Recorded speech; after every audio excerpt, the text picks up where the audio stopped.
अगर हम बौद्ध बन रहे हैं तो हमें अपनी गरीबी को भी खत्म करना चाहिए, क्योंकि बुद्ध को गरीबी पसंद नहीं है।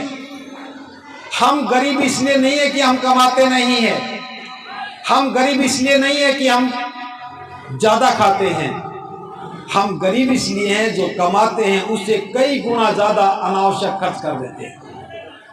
और अनावश्यक खर्च हम 3 परंपराओं पर करते हैं। घर में बच्चा पैदा हो जाए तो हम अनावश्यक खर्च करते हैं, घर में किसी की शादी होती है तो हम अनावश्यक खर्च करते हैं, अगर घर में किसी की मृत्यु हो जाए तो मृत्यु भोज के नाम से हम अनावश्यक खर्च करते हैं।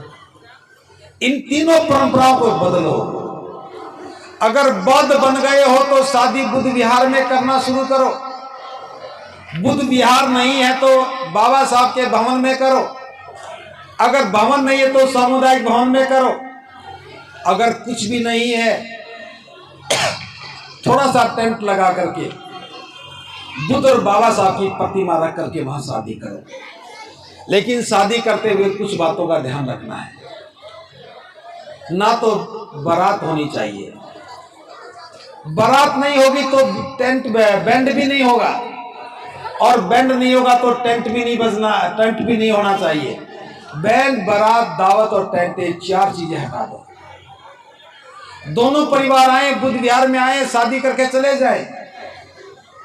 अगर हम इस परंपरा पर अमल कर लें, शादी के बाद अपने घर में भले मित्रों को, सगे संबंधियों को खाना खिलाओ, शादी के बाद अपने घर में ढोल बजा करके नाचना भी शुरू करो, शादी के बाद चाहो तो आप गीत भी गाओ, लेकिन फिजूल खर्ची मत करो।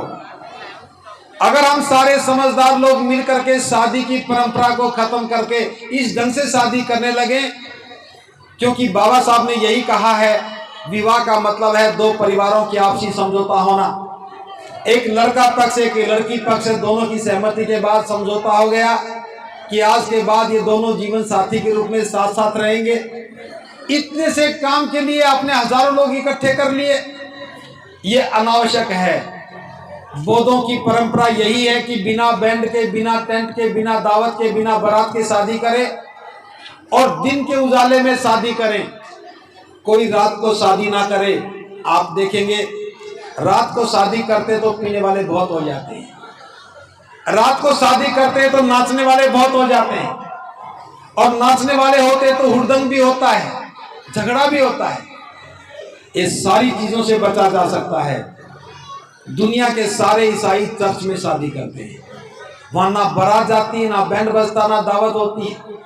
हम भी कुछ सीख सकते हैं लोगों से, लेकिन हमने क्या किया, कार्ड छपवाएंगे बौद्ध रीति के, एक तरफ बाबा साहब, एक तरफ बुद्ध भी छप जाएंगे, सारी परंपराएं वही करेंगे, बौद्ध भिक्षु को बुला करके संस्कार कर लिए, बस होगी शादी बौद्ध रीति की। ये सबसे बड़ा झूठ है, सबसे बड़ा फ्रॉड है। धर्म के नाम पर जो इस प्रकार की शादी कर रहा है वो समाज को गुमराह कर रहा है। और मरने के बाद की परंपरा बता रहा हूं, 4 तत्वों से हमारा जीवन बना है, पृथ्वी, वायु, अग्नि और जल। ये चारों तत्व मिलते हैं तो जीवन की क्रिया शुरू होती है, चेतना पैदा हो जाती है, और इसे हम जीवन कहते हैं। और जब ये चारों तत्व बिखर जाते हैं तो मृत्यु हो जाती है। मरने के बाद जब हम शरीर को जलाते हैं, उसमें जो पानी था वो भाप बन करके पानी में चला गया, उसमें जो वायु थी वो वायुमंडल में चली गई, उसमें जो तापमान था वो तापमान में चला गया, उसमें जो पृथ्वी धातु थी वो हड्डियों के मार्फत राख के साथ पृथ्वी में आ गई। प्रकृति ने मरने के बाद सारा हिसाब किताब बराबर कर दिया। पानी पानी में गया, वायु वायु में, अग्नि अग्नि में, और पृथ्वी पृथ्वी में। हम जो 4 हड्डियां उठा करके जो पानी में लेके जाते हैं, ये गलत कर रहे हैं। पानी में डालने के बाद अवशेष खत्म हो गए, वहां जो पुरोहित बैठा है वो आपको भ्रमित करने लगता है, बहुत सारी बातें कह करके पैसे लेता है, और वो तो पैसे लेता ही है, साथ में आगे भी आप आते रहो, निमंत्रण कार्ड भी देता है। आप वहां से बोतल पानी की भर के लाते हो गंगा जल के रूप में, वो क्या कहता है, घर में जाकर के लोगों पर छिड़कना है, लोगों पर छिड़कना है, इसलिए ज्यादा लोग इकट्ठे करते हो। उनको दावत खिलाते हो और पानी के छिट्टे लगाते हो। जिस चीज पर छिट्टा पड़ गया उसके घर में कोई मरेगा तो वो भी गंगा जी जाएगा। ये परंपरा बना ली, वहां भी लूट करके आओ और यहां भी लूट के आओ। बौद्धों की परंपरा नहीं है ये। बौद्ध इतना ही करते हैं, अगर घर में कोई मर जाए, 4 तत्वों से जीवन बना था, 3 तो अपनी जगह चले गए, चौथी पृथ्वी धातु पृथ्वी में रहनी चाहिए। वो हड्डियां इकट्ठी करके, राख को इकट्ठा करके, अगर आपके अपने खेत हैं तो खेत में गड्ढा खोदो, उसमें उस राख हड्डियों को रखो और उसके ऊपर एक सुंदर सा पेड़ लगाओ। अगर आपके पास अपनी जमीन नहीं तो सरकार की जमीन पे लगाओ, सड़क के किनारे पर लगाओ। 3, 4, 5 साल तक उसकी हिफाजत करो, रखवाली करो। जब वो पेड़ बड़ा हो जाएगा, घर में कलह हो जाए, घर में मन ना लग रहा हो, उस पेड़ की छाया में जाकर के बैठोगे। अगर वो पेड़ माँ की अस्थियों पर होगा तो लगेगा कि माँ की गोदी में बैठा हूं। अगर वो पेड़ पिता की अस्थियों पर लगा होगा तो लगेगा कि पिता का हाथ मेरे सिर पर है। एक संबंध बन गया। जब कभी फुर्सत लगे, आपके नाती आपके साथ, उनको भी लेकर के जाओ और जाकर के दिखाओ, ये जो पेड़ है ये तुम्हारी दादी की अस्थियों पर है या तुम्हारे दादा की अस्थियों पर है। बच्चे भी पेड़ से प्रेम करने लगेंगे। कुछ वर्षों के बाद जब फल लगे, आपने आम का पेड़ बोया तो आम लगे, जामुन बोए तो जामुन लगे, जो भी आपने पेड़ बोया फल लगे। फल घर में लेके आओगे तो खुश हो जाएंगे, कहोगे कि माँ ने फल भेजा है, पिता ने फल भेजा है। और इसके साथ एक बहुत महत्वपूर्ण बात है जो याद रखने की है। जब कोई व्यक्ति परिवार से जुदा हो जाता है, चला जाता, तो राशन कार्ड से नाम कट जाता है। इधर राशन कार्ड से नाम कटेगा और उधर उस राशन कार्ड में नाम लिखा जाएगा। जहां दादाजी की अस्थियां थी, जहां पिता की अस्थियां थी, वहां आपकी भी हो जाएंगी और वो परिवार फल फूलने लगेगा। और सबसे बड़ी बात,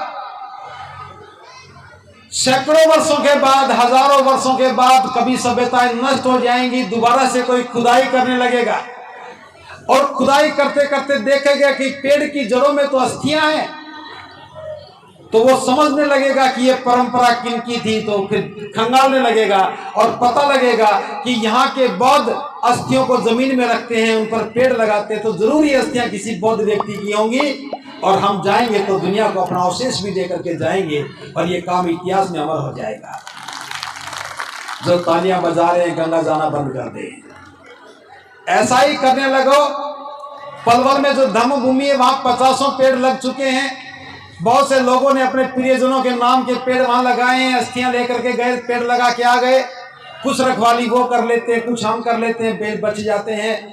आप इस परंपरा को स्थापित करो कि बौद्ध होने का पक्का प्रमाण हो जाएगा।